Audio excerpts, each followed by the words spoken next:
Hey everyone, we're going to be in a struggle tonight. I've been doing the intro. This is like the fifth or sixth take for something so simple. So, Alan here, Demon FI. What a great panel of people. Really enjoyed exploring with you. And Kendrick, thanks for organising. Since then, rewatching the video, I've realised that I missed so much in the moment, and I didn't express the intention that I wanted, or gave the right level of attention to people's queries.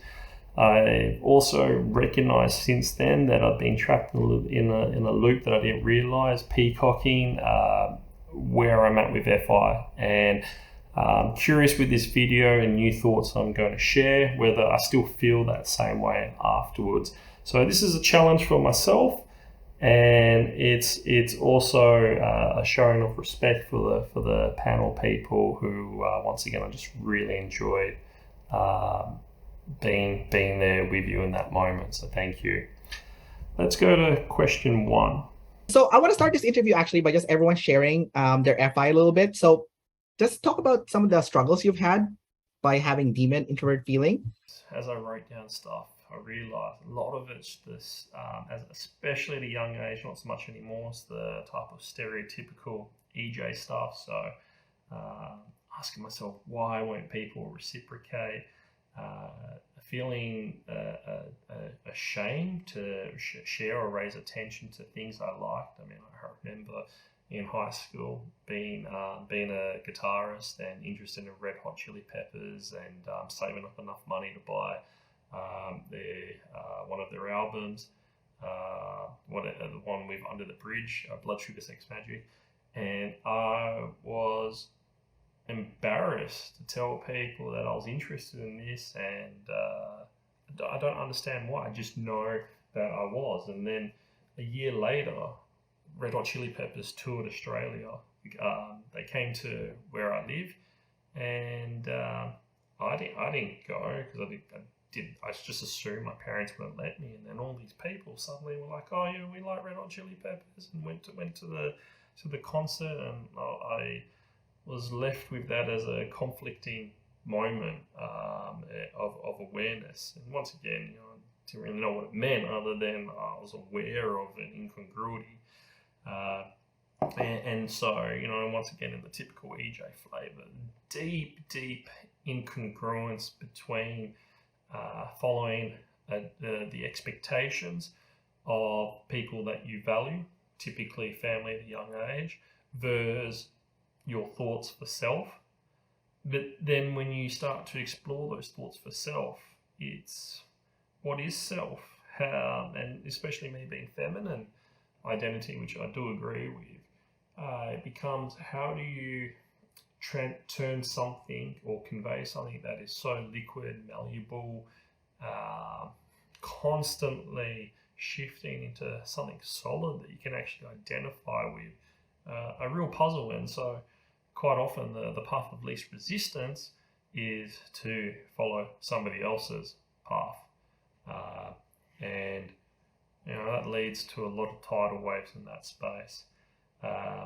One of the things in regards to people that I used to do was create self-fulfilling prophecies. I enjoyed poking people. That's intentionally triggering them to see how they respond. That was my way of assessing behaviour. If they met the metrics that I was looking for, then they were part of the FI circle.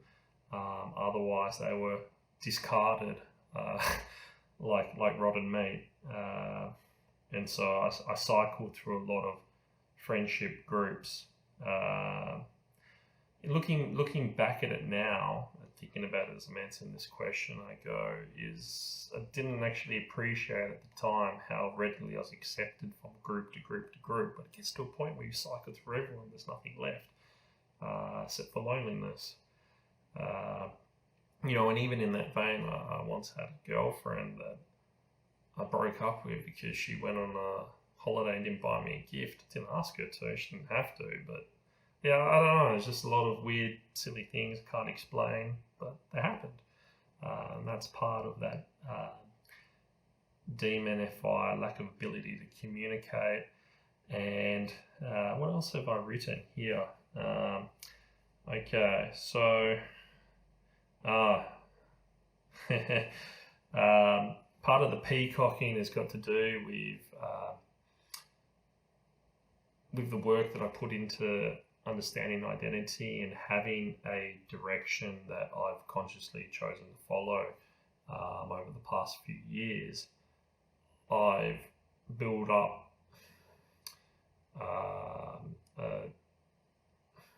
a perception or ego. I've let ego creep in about being invincible and overestimating my containment of it. And with the lack of critical insight over a period of time, I realised through this Demon FI chat that I'm not where I thought I was, which is fantastic. It's always great to have those tests, but it was fascinating to see. Okay, so then some of what I would consider pros of the Demon FI though is there is an element of flexibility, in particular with people with the EJ flavor. So what that means is when even though I am willing to push on most people in most situations, I am also willing to yield to a degree. That's typically my first instance. Not yield on the objective, but yield on how we approach the discussion, the terms of engagement, those type of things, because I find that to be quite a good neutralizer, and I don't have I don't have a strong opinion on those things. Like I said, liquid, and so what I find is, in particular with work situations as a professional, that flexibility I've found has been very useful for negotiating outcomes. The other interesting thing is in regards to resilience. What it does is it allows you to put up with a lot of short-term bullshit. It brushes off. But once again, you have to be careful with the validation loop, because there's no long-term resilience. You reach a threshold. Once that limit goes, boom, and then whatever happens, which for me has always been I've left. So I've never stayed at a place for more than 3.5 years, and that's an absolute pattern that has repeated since I left uni. The other thing is, in terms of the Enneagram, I consider myself as a Type A, or the challenger. I really see that in a lot of things of how I approach things. And in regards to Demon FI, I think even though in the short term I entertain the flexibility of things, eventually I reach a point where the liquid turns into solid, and then I know what the boundaries are, and I will not tolerate anything that crosses that line.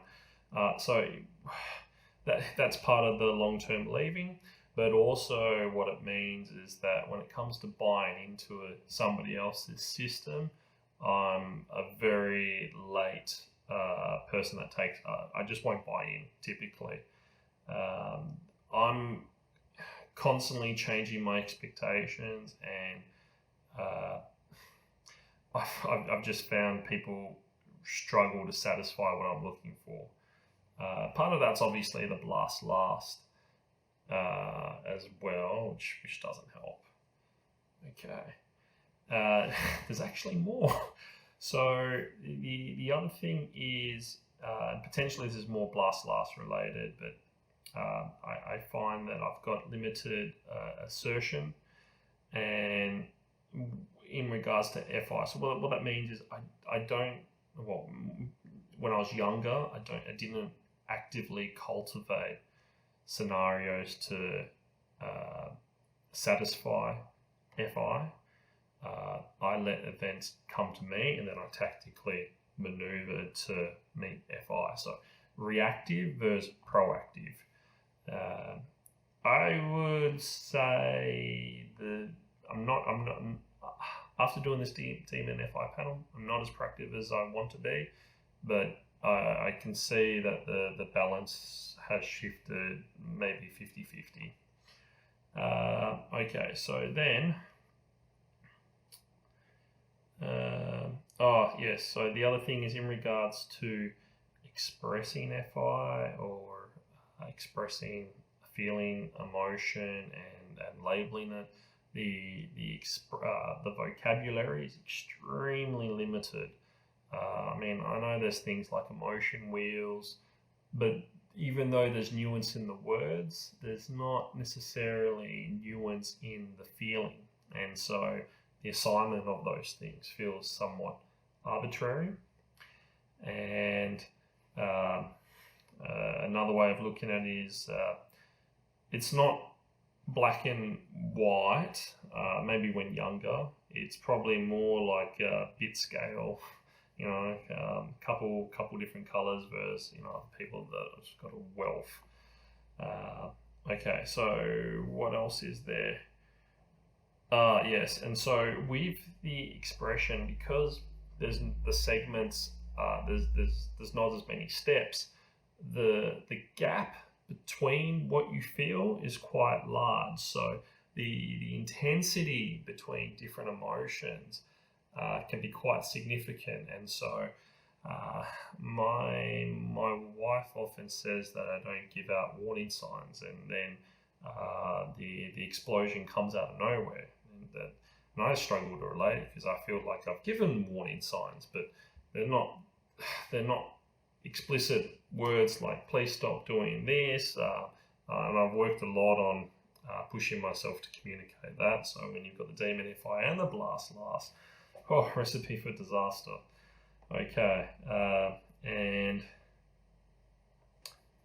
moments is where is the time. Oh, yes, and with that intensity works both ways. It's not just negative. In the positive side as well, when I talk about FI being the connection of the heart, when that heart connects, it literally can feel like time stops. Nothing else is happening. Nothing else is processing. It's just literally the raw information coming in, experiencing it, enjoying it. It's not something I live for. I think that's just as unhealthy as focusing on the negative, but it is something that in the limited times I experience that, it's incredible. And the last part, wow, this has been long. The last part is,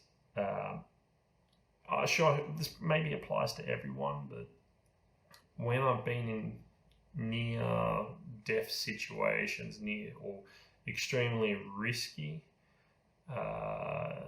it creates an imprint where once again, as part of that connection to heart, I just feel it here and I go, I will not do that again. And so when that delicate feminine FI actually finds its limit, I have so much certainty behind it, like it becomes beyond masculine, absolutely immovable. That's the theory at least, but I have explored shifting some of those things. And if I'm interpreting it right, I have been able to shift them as perspective and maturity increases. Okay, question 1, done. Question 2. Breaking news, everyone. Dave and Shan have been arrested for fraud. Turns out there's no OPS system. There's no blind test.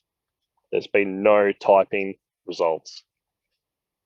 Everything has been a lie. It's been an AI that's been matching photos to a library. What are we doing here with this conversation? What does it change for you? The reason I asked this question and I went over everyone's head was the implication is the attachment of label to identity. And I still think many are guilty of this, just don't realize. So for example, if we're saying, I'm doing NT play or whatever it is, well, what happens if play doesn't exist anymore? That's an OPS specific combination of functions. What does it mean that you're doing? And so I suppose in some ways, the reason I asked this question, actually, the real motive behind it is, in some ways, it's a shit test for me, in the sense of, where are you at in your development journey? I feel that question about the attachment to label, the awareness that it exists, already indicates a certain level of progression that unfortunately just makes me more open to having a discussion, because I know that there's a minimum level of curiosity that's been satisfied. You're not at a point, whereas if you prescribe to that label mentally or philosophically, perspective wise, your mindset's still attached to seeking some form of authority to explain things to you. I don't care about masculine FI, feminine DI, feminine DI. The prescription to authority applies to everyone. Okay, so that's why I asked that question, and I think it's universal. Okay, so question number 3. Okay, it's about hearing what others think of you, essentially. So, like, basically me and my other, if they're not an EJ, I'll shit a brick friend, have in common is, like, we both really like hearing what other people think of us. So, like, in those, like, tag yourself memes, or like the, like, what's my vibe, pick a shoe, a drink, and a character from Animal Crossing or whatever, like those types of things, we're like, oh my god, do me, and like, I'll do you too, I promise. And like, and we love taking quizzes, like personality quizzes. That's why we're so invested in typology, and we're constantly thirsty for that feedback. But I remember one time I was watching some OPS video, and Shan said something that was basically the opposite, like, or at least it read to me as the opposite. It was something to the effect of, like, I don't like talking about myself. And it's like, I don't know, my friend and I suspect we're both skibs. I think they might be FE, but like, we both have that consume, and we're just like so hungry for more for our identity, that, like, I guess that we trust because it's coming from the outside. And so I was surprised that someone who's so close to my type would not relate to that. So my question is basically, do you guys relate to that? Do you love identifying with stuff and hearing what other people think of you? Or do you have a resistance to people telling you, like, to putting you in a category or whatever? My answer is actually quite simple. To me, they are not competing arguments, thoughts. They are not mutually exclusive. They can coexist, and they do coexist. They're both part of the TE-FI spectrum, so going back to Jung. So on the TE side, which, as lead play, we've got the TE dominant. So the Savior TE wants to know what other people think. But then the immature demon FI, the weaker compensation, is fearful of opening the flower, so to speak, or sharing that. So that tension is real. Question 4. Okay, so when I had my personality typing video, one of the ways Dave and Shannon decided that I was Demon FI is because when I got to talking about things that I liked, my energy got all weird, and I was all kind of like, and so I kind of wanted to hear you guys talking about something you love for a bit, and just be interested in seeing how you do with that. I didn't want to at the time talk about my family, kids, because I thought that was the easy thing, and then that put me in a stop loop, because I took it too seriously, like going up on prove myself and talk about something FI. Then I tried to create a perfect combination, or the ultimate situation, which, like I said, for me doesn't exist. So the important part here is now to move away from the extreme, focus on the subtlety, accept that everything comes with flaws. And so the first thing I'll share is this book here is here for a reason. I bought this book, I don't know, 7-8 years ago. Must be 7. In Nice, I think it was, or Paris, whatever. But it's I've never read the book. I bought it purely for the cover. This picture here, it's actually I might as well put it in front of the camera. This picture here just speaks out to me. It feels, as soon as I saw it, it felt like my spirit animal of sorts. And there's something really stoic about the lion just sitting there looking over what? To me, I see it as looking over the herd. I guess that's the tea flavor, but a lot. I don't find myself ruminating on this picture very often, even though it's in like my study. But when I do choose to look at it, even 7 years later, I still feel such a connection to this photo that is truly how I feel inside. Kendrick later asked about NF sleep, a double feminine. I don't know. I mean, whatever you get from that is how I feel, which is quite often alone, but some sort of protector,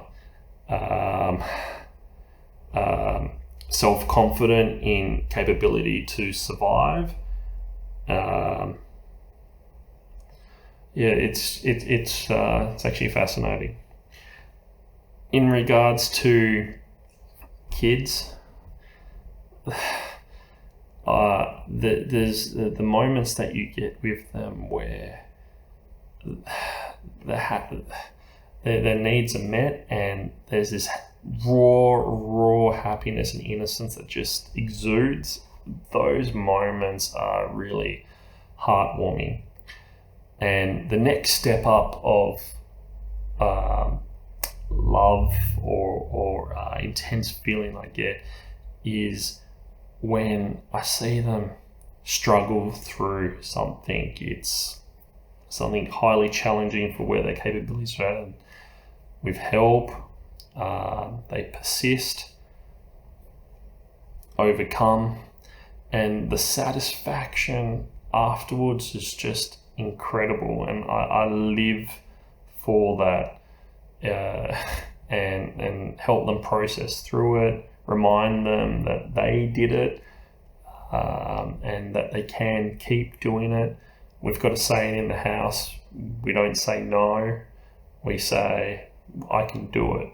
And that philosophy and mindset, when I see it in action, the process of it, it's just incredible. And it's not about I think it's more like a coaching love, where it's not about me taking ownership for what they've done. No, I'm not interested in that. It's just more being part of the process and helping them achieve what they can. But it doesn't just apply there to kids. I love seeing that family. I love seeing that type of mindset and attitude. And the attitude has to be consistent for the before problem, during the problem, after. When I see that combination in anybody, that's where I feel the most strong connection to heart. And I've felt that with people I've just met in crisis situations, with my partner, with kids, people that have worked for me. I know that this consistently rings true. It's something very important to me, and obviously it's not something that you can generate on a whim. But when you create the right environment for people to feel safe, have a go, these things tend to happen as a byproduct, which is fantastic. Okay, so what else have I got here? Okay. Nope.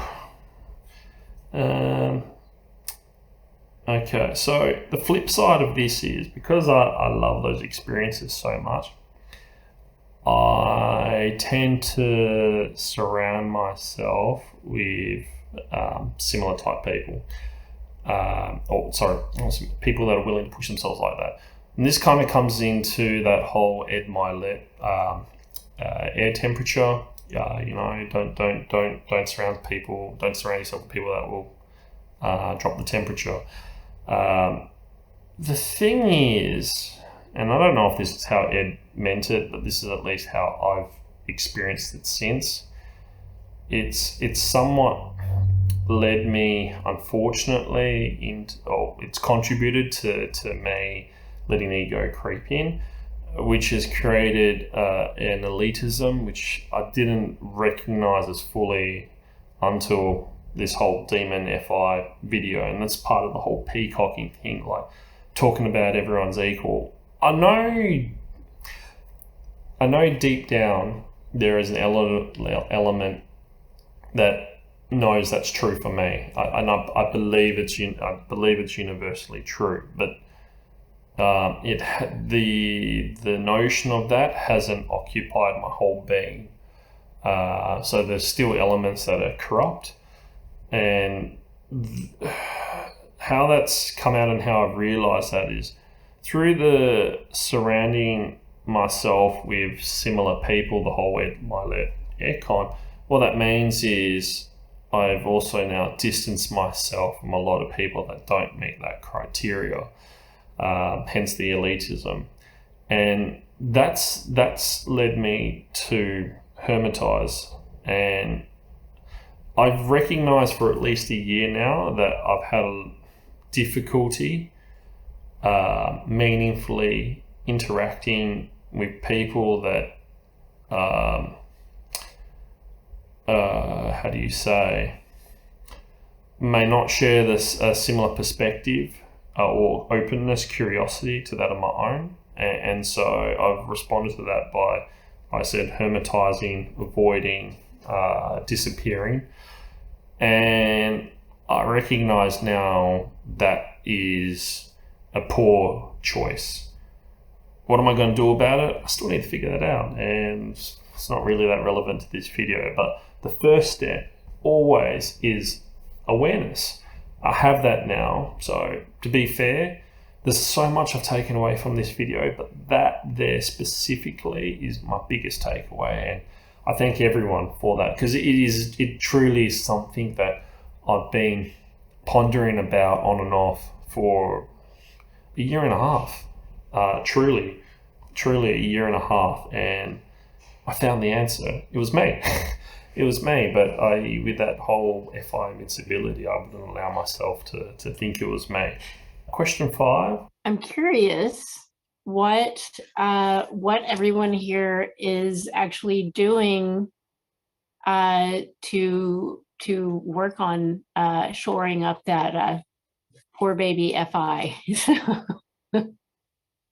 Obviously, there's the peacocking that I've established. There's going to have to be some new set of things. But before that, in more recent times, probably the key thing has been expressing warning signs when I'm close to the limit, or giving earlier and earlier notice. Now, my wife will say I'm very blunt about that feedback, that I acknowledge that, accept it, and I'm still better than what I used to be. So work in progress is what I would say. And I still need to work on how to reduce the bluntness, because sometimes I fall into this trap where I'm actually willing to communicate the frustrations in the FI space, but on my terms, which is not which cues my wife will often miss. She much prefers the direct verbal communication, which I just struggle with. I just do. I think a lot of it comes down to as soon as I say something, then it'll be like, well, tell me more about it. So it's not like, yeah, anyways. What else is there? Okay. Yeah, okay. So probably from I said in the video, I've had quite a few recent life changes. All of them, I believe, were self-initiated. One that I'll share is about 6 months ago, I left what would be considered a dream job. I was well respected. I had influence with everybody that I needed to do my job effectively and easily. I had a team. I didn't have toxic people in the team. Don't get me wrong, I still got headaches from them, but we had a good culture, I think. And so I was told too. And money-wise, it was good money. I mean, I'm talking about top 1% income earning. And I left it all. And I've got to say, it also had career progression into some really exciting things. And it gets even better, you know, like because we're going through an organizational culture change. Not only did I have influence for my job, but I also had real influence for shaping how we were going to move forward as a business. So what more do you want? You've got good people, you've got processes that you understand how to maximize, and there's not much red tape technology. You know, it sounds like the dream, but there were issues that were starting to mount up on a first week by week basis, then day by day. And it got to the point where I was coming home and I was angry and getting frustrated out of nowhere without an explanation. My wife, my kids. That's when I recognized that as much as I wanted to compromise for what all this opportunity would lead to, it wasn't worth it for me. I had reached my threshold, and I found a way to leave that met the metrics I needed. And there's been a lot of transition since then.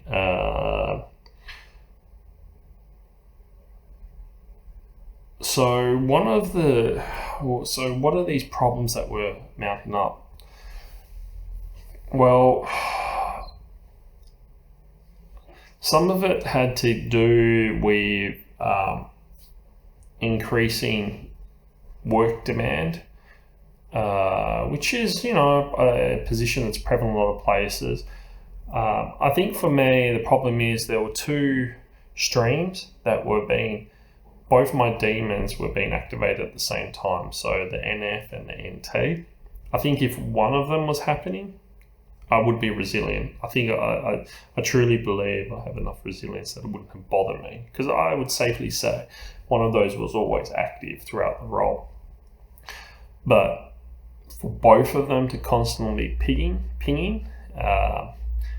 basically a tidal wave happened, and I responded by leaving. I'm proud of myself actually sharing this, because when I realize now that an actual major tidal wave happened, for me to react with it as minimally as I did, is actually quite an accomplishment. So I'll give myself a tap.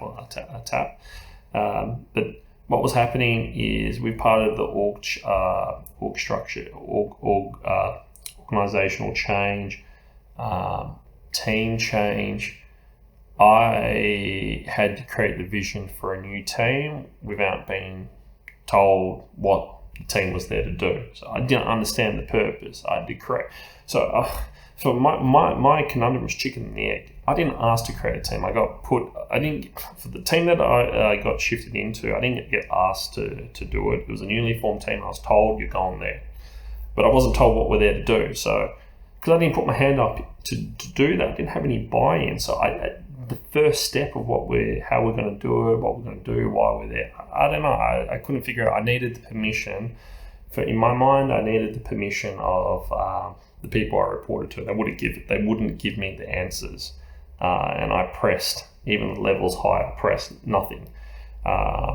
Really unusual situation, in my opinion. It's not like I needed their permission to do everything. I just needed the permission on the draft to make sure that I was on the right track, because even though I'm willing to put the work in to do the NT, I'm not willing to repeat ongoing the work. It's one shot, or worst case, 2 shot. I will refuse to do a 3 shot. And so with that refusal, I left.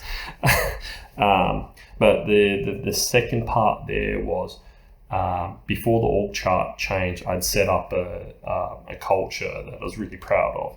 And then with the org chart change, my boss had come in, required a lot of deviations. I think he was sleep last NF. So I had this situation, I was working through culture change, and then I also had vision, mission issues, just the combination of the two. And I'm obviously missing out some details I just can't share because they're confidential, but the combination of those type of things just led me to go, you know what, with all these perks and fruits, I'm just going to leave it all and trust in myself that I can find something to survive. Might not be as good, but it's going to be good enough. Okay. The other thing is, and I'll share this with an overview, vertical leadership. I think what was missing when you go through, when you're forced into this situation of working on the demons and growth potential, is this overlap of whatever the screenshot is, but in my head it's opportunity, guidance, and reflection. Those 3 things converge, and you get meaningful development. And so I had the opportunity, I was lacking in the guidance, and I didn't have any time because of the fast pace we're going at to reflect. And so it just became too much. So here I am. Question 6.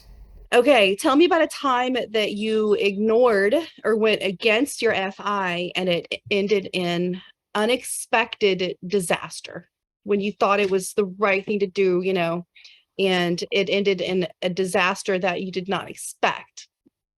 Yeah, and I'm so sorry. When I was editing the video, I realized I completely missed this question.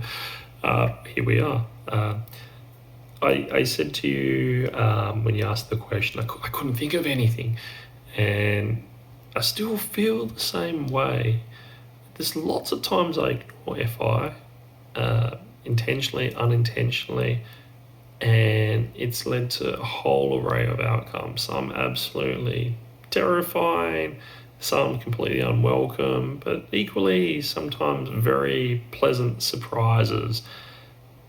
But I wouldn't call them disasters. Perhaps from a mental framing point of view, that's where the gap is for me.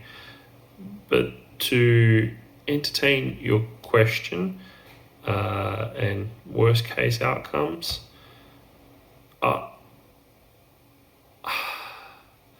I would say I think the issue is not, has more been about the expectation, the building up, the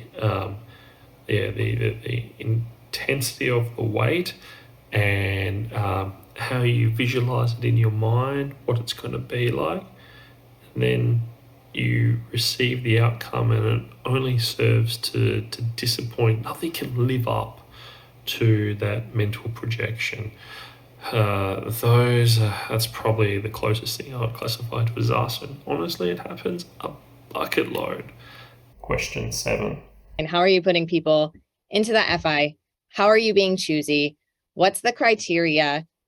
Are you doing that consciously, or are you doing that subconsciously? When I was young, I filtered people by the value that I could extract. Legit. Absolutely legit. So I knew what I could get from everyone in regards to the things that I valued. But this is in school, so take it however you want.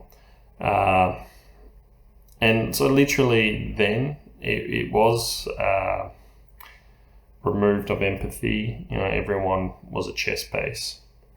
Now that I'm older and everyone's equal mentality or applying karma, that we all directly and indirectly affect each other somehow, what I've created for Ash is a tier. So tier 1 is no different to what I shared before, which was an experience bond.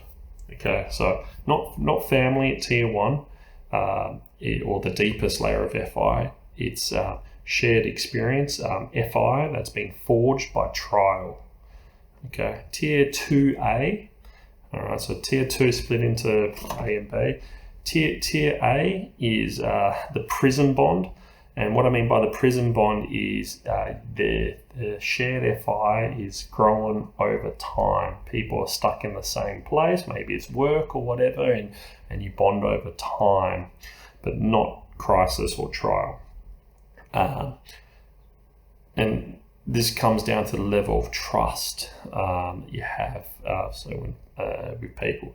Tier B, interesting at 2B, is actually quite fascinating. On the same layer as people that you've had a lot of time with, is actually meeting someone new for the first time. Okay, and the reason why is when you meet someone new for the first time, it's almost a fresh start. So it's exciting. You don't have this trauma that you built up with other people, so you're more free to actually be who you are than ever. And I think the real sign of alpha or whatever OPS comes to it is when you treat new people the same as old. You don't have that inherent traumas. That's something to think about.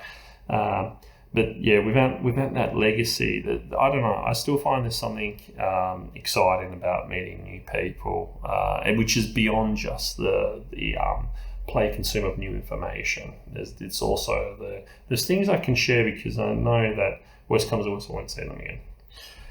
So the repercussions feel less, the vulnerability feels less.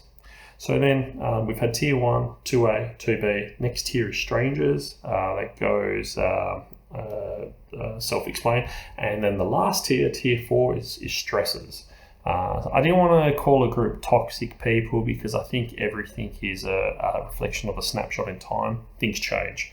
So I'm going to call them stressors. Question 8. Here you go, Kendrick. Your true self is your sleep animal. Okay, it's your sleep animal, and but as you know, consume is what you use to kind of project to the external world, except for maybe if you consume last or something. But you can answer this however you want to answer this. But the way I see it, for example, for ESFPs, a lot of ESFPs have lead SF consume. So that means people perceive you as cool, or popular or trendy or whatever, right? But then a lot of ESFPs, deep down inside, they want to be NF because that's what your true self is, right? NF, it's like, with INTJs as well. And that means, you get the big picture, what's the point? Like you're not shallow, you're a deep person that has thought things out in a deep level, so being called shallow would hurt essentially if you're like NF sleep. But then a lot of people with that quadrant, they might put, because the outside world is consumed, so that might be your external projection. It's like cool or smart if you're NT above SF or whatever, right? But really what you want to be is someone that is deep, not shallow, right? The opposite of that. And then on the opposite side of things, with like the ESTJ, ENFP, and ICJ, you have NF consume, or in Jamie's case, ST blast is above that. So maybe for Jamie, the external projection to the tribe is you're a doer, maybe for Jamie, Or like if you have consume first, then you might be like, you're someone that's altruistic, right? NF, you're altruistic, you're trying to make the world a better place, right? But deep down inside, you're really SF. So there's like a part of you that's shallow, like you just want to be cool and popular, or you just want to be someone that is seen as someone that's like really emotionally aware, or something like that.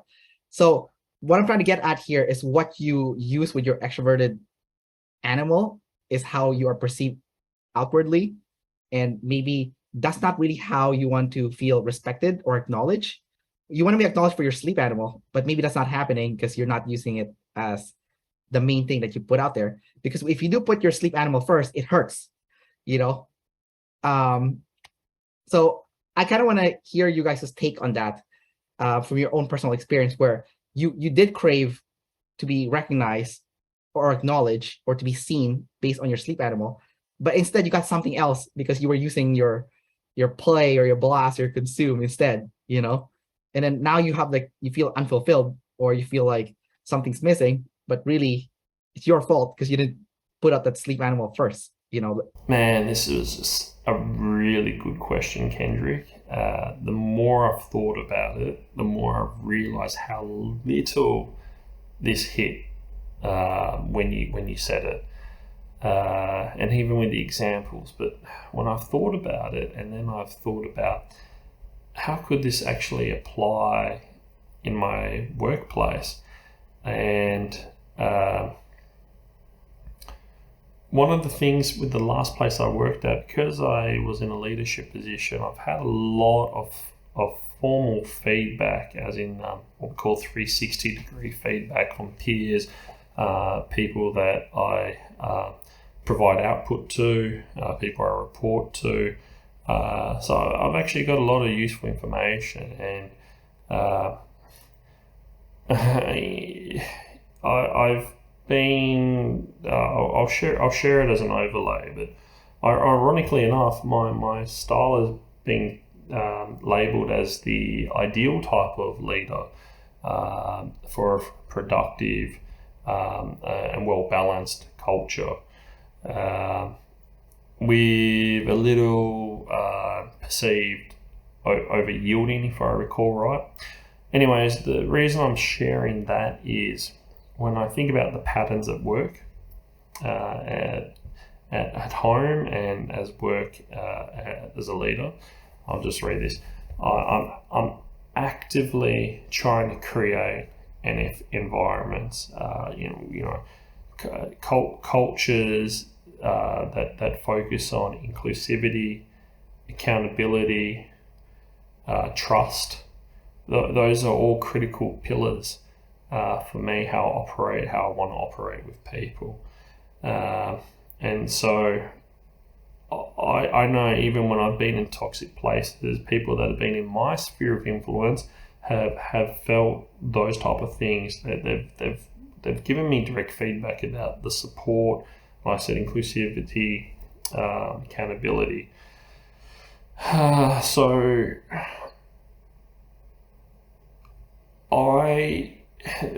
the interesting thing is, the short answer to your question, Kendrick, is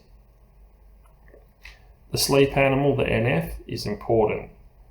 The consume animal, the SF or ST play, is important. I don't want to be known for either.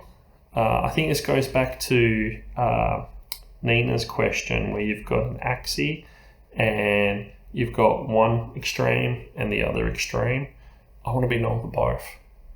And I think that's part of the answer that I shared with you that day, where I said, I don't want to be known as an NF philosopher, because in the end something has to be done with it. Otherwise, all you're doing is living in your head, not converting things into reality. And I don't mean reality as in gathering real data. Experiencing life doesn't mean OE. I'm not saying you took it as that way, but just for clarity, experiencing life means living through the four animals. And so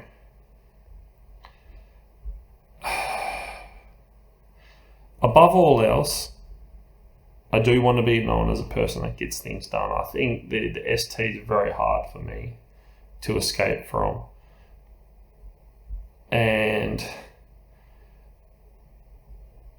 but I want to be involved in the NF, but just not on a day-to-day basis. That's would be kind of the dream, and I hope that answers your question. So look, once again, everyone, oh geez, I've got more.